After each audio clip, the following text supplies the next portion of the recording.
Excusez-moi. Quand je parle de dingue, je ne parle pas de mon ex toxique, mais plutôt de la maladie transmise par le moustique. Le problème ici, ce n'est pas tant le moustique, mais bien le virus qu'il transporte.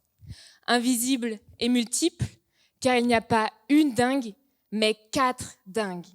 Proches, mais pas tout à fait identiques. Et c'est là que l'histoire se complique. Lorsque l'on rencontre la dingue une première fois, notre corps déploie ses meilleurs agents, les anticorps. Ils patrouillent, identifient, éliminent l'intrus en un temps record. Jusque-là, tout va bien. Mais lorsque l'un de ces faux jumeaux surgit, le système s'embrouille. Les anticorps croient reconnaître l'ennemi et se disent « Mais attends, je crois que je le connais, lui !» Alors ils l'attrapent.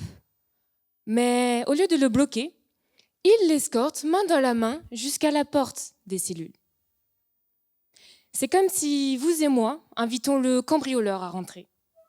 Résultat, le virus s'y multiplie et peut nous rendre bien plus malades que la première fois. En Nouvelle-Calédonie, 1 personne sur 2 a déjà été infectée par le virus. Souvent, sans même le savoir. Alors, si vous regardez votre voisin, là, maintenant, ça veut dire que l'un de vous deux aurait déjà côtoyé le virus. Et ce n'est pas fini, car ces 4 cambrioleurs peuvent revenir tout au long de notre vie, parfois plus sévèrement. Mais cette sévérité ne dépend pas uniquement du virus, mais également de notre propre système de sécurité.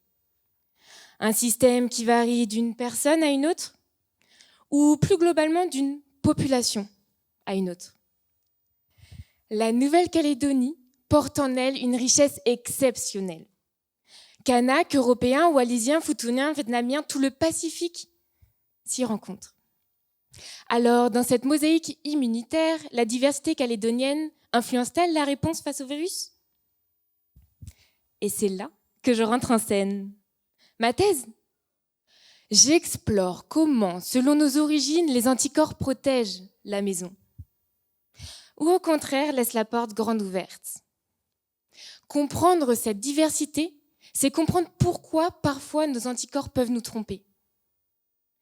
Mais surtout, c'est apprendre à mieux nous protéger. C'est dingue, non ?